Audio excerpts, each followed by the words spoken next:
So over the years, there are a few things that I find myself doing over and over, like on every single project. And I call it hashtag my Jasmine Roth style. So, I mean, people really do notice when I do the same thing over and over. And sometimes they're even the ones that bring it to my attention. They're like, by the way, you do that on every house.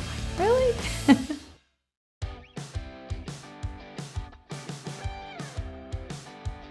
One of the ways that I keep my designs really cohesive is keeping the number of colors I use to a minimum.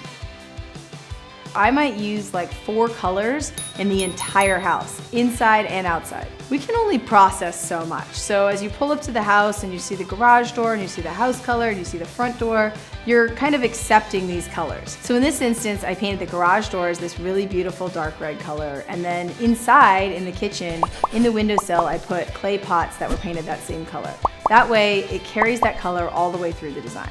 I think the staple colors that I like to use would be a light gray, a really good white, something that's darker, whether it's dark brown, dark gray, and then some pop of color. Maybe a navy blue or a red or something like that. I'll use it in interesting ways throughout the entire design.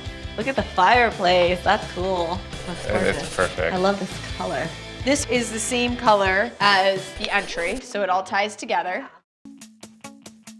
I love when houses have fireplaces because I see it as an opportunity to make a really beautiful focal wall. I mean, even just painting the brick is always a great step, but you can take it one step further. I mean, you can add tile, you can add wallpaper, you can use a vintage mantle to really set the space off. I mean, I was trying to pick out a tile that's almost like a subtle nod to the beach, right? I didn't want to go like totally kitsch and have like surfboards and seashells, but this is kind of like, you know, it's like a fish scale or like a mermaid tail or something. So I want this to be a focal point of the room, something they're like super proud of. They come in, they're like, oh, I love that fireplace, like every single day. Maybe it's easier to add stucco on the entire fireplace. It's even, it's like symmetrical. The firewood holder is so cool.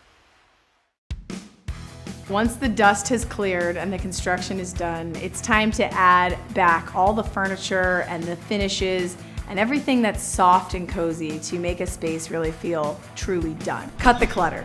Don't use anything that's smaller than your head when you're dressing shelves or even putting things on your coffee table. If you must, nothing smaller than your hand. The more tiny little things you have around your house, the more cluttered it feels. If you need to use little things or you want to display small things, display them in groups of 3 with a bigger thing to anchor them. Another good thing to keep in mind when finishing a space is to have various sizes of pattern and texture. You don't want everything to be super little tiny prints because it's gonna feel really, really busy. But if you have everything that's just solid colors, it's gonna feel really boring. So having various colors and textures in a space make it feel really finished and really welcoming. Not bad. The way that I like to do that is layering rugs. The simplest way to do it is just put one right on top of the other. You can offset them, you can kind of layer them so they create a pathway. It's really just what makes you happy. When picking pillows for a couch, it's really nice to have different sizes and different textures. Maybe there's one that feels like a sweater or something that's woven. Maybe there's one that feels a little bit more like cool and very simple. It's usually nice to have a smaller pillow in the front, a medium pillow behind it, and a nice big pillow to anchor the whole couch. You don't want the pillows to be so much that you can't sit on the couch, but if you have to move 1 or 2, that's fine. Plants are so important in design. If you have a beautiful room with no plants, chances are it doesn't feel finished. My rule, add green to every single space. Too much? So one of the important ways to add plants into your space is to really think about the size of the plant compared to your space. So you don't want to have like a teeny little cottage that's full of like these giant palm trees. So it really makes sense to make sure that the scale of your plants fit the size of the space.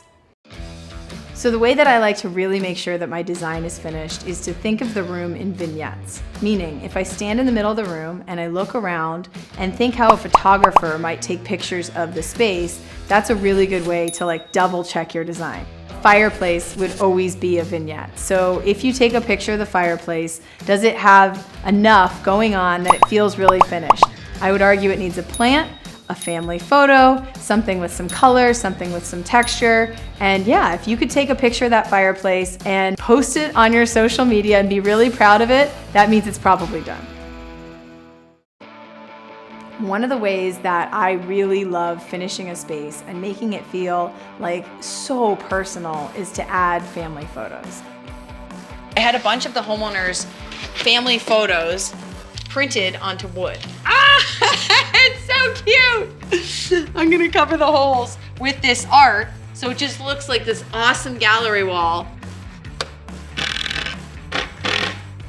If my calculations are correct, this art is going to close and hide a secret compartment. That's so cool!